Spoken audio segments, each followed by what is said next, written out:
The One Show with Christine Blakely and Adrian Charles, and a woman with beauty, talent and attitude in equal measures. Lily Allen is here.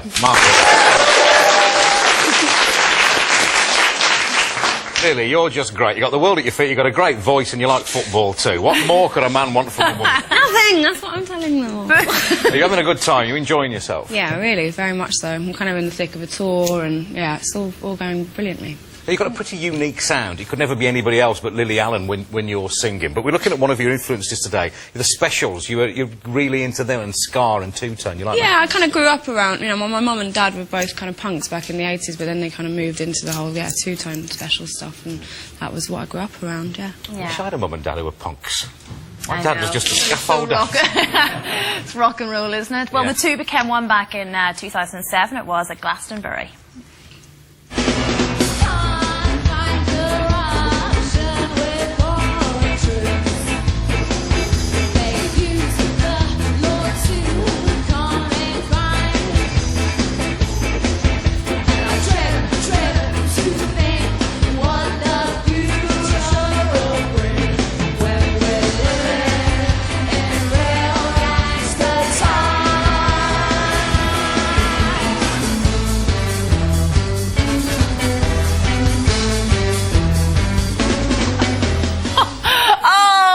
Enjoy that, Lily. I hate listening to myself sing. I hate listening to myself or looking at myself, so I've got to sort of go like this when I'm on. So what was it like playing with them?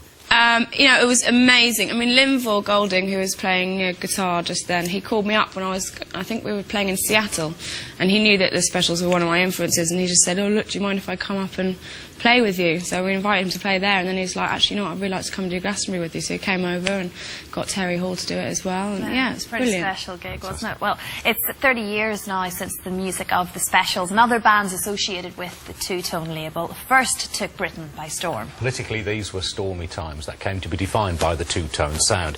Billy Bragg, who we saw dancing, sort of, at Glastonbury there, is a big fan.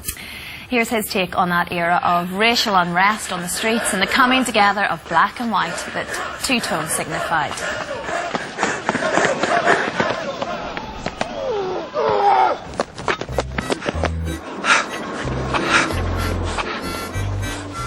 The years following the punk rock explosion of the mid-1970s rank amongst the most fascinating in British rock music. It was a time when the energies unleashed by punk rock collided with a sense of hopelessness as the country drifted into recession. As the 70s ended, the UK was plagued by strikes, power cuts and racism, raised its ugly head in the form of the National Front, who sought to indoctrinate British youth to their cause. People were very divided at the time. There was a, you know, you were very conscious about what colour you were. A bunch of multiracial musicians from the Midlands came together to form the two-tone label, taking their inspiration from a form of music popular with Caribbean immigrants, ska. Two-tone was a conscious creation rather than an organic explosion. It was founded by Specials keyboard player Jerry Dammers, who believed that by using ska, which traditionally had a skinhead audience, he could preach an anti-racist message to them. They wrote about a recognisable world that the people who listened to that music lived in. And so for a couple of years, it was the hottest thing you could imagine in British music. Jerry was a poet of that generation. His lyrics were perfect. By the time of the Specials' first single, Gangsters, it was already a definable brand. But it was more than just a label, it was a movement, and was to spawn great bands like The Beat, The Selector and Madness. On My Radio by The Selector was a barefaced assault on the Adenine radio of the day. All DJs heard was the word on my radio. They didn't hear the bit same old show on my radio, which is what it was saying and what it was attacking. The music itself was special, having a political edge apparent within the lyrics and in the cover versions the bands chose.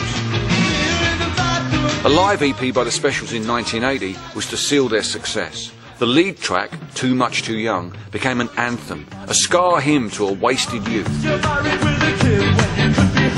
This was pure anger, but wrapped up in bubblegum. We were in the depths of a recession.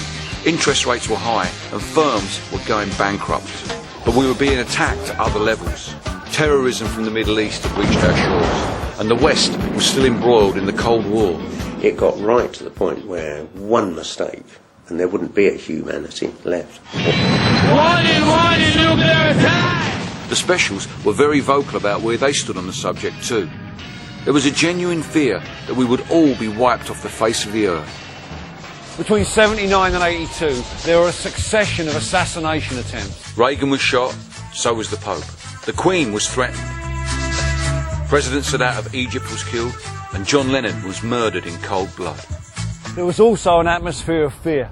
The IRA had begun a mainland bombing campaign, and no one knew where they'd strike next. The most frightening thing that was going on at that point was the IRA. Coventry was bombed, and literally, the stylus came off the record.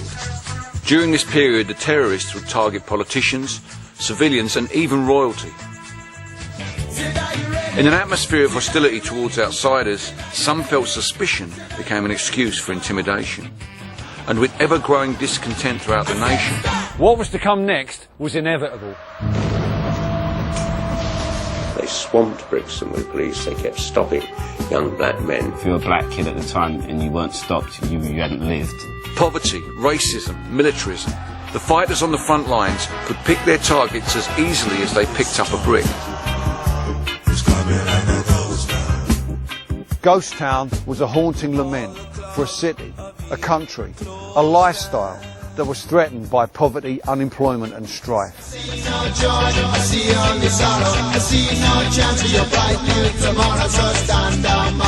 There was growing discontent with the government for getting things so wrong. But within a few weeks, the nation's eyes were deflected towards other matters. Britain was to find itself once again at war. But hope was never lost, and no matter how hopeless a cause seemed, the will was found to fight it. The hits soon dried up for the Two-Tone label, but before Two-Tone was to end, it came full circle. It now focused its attention on the racism of the National Party of South Africa. The Special AKA were to release a song that became a rallying cry for freedom around the world. We should remember it as a time when music not only took on the major issues of the day, but also had a role to play in shaping our understanding of them.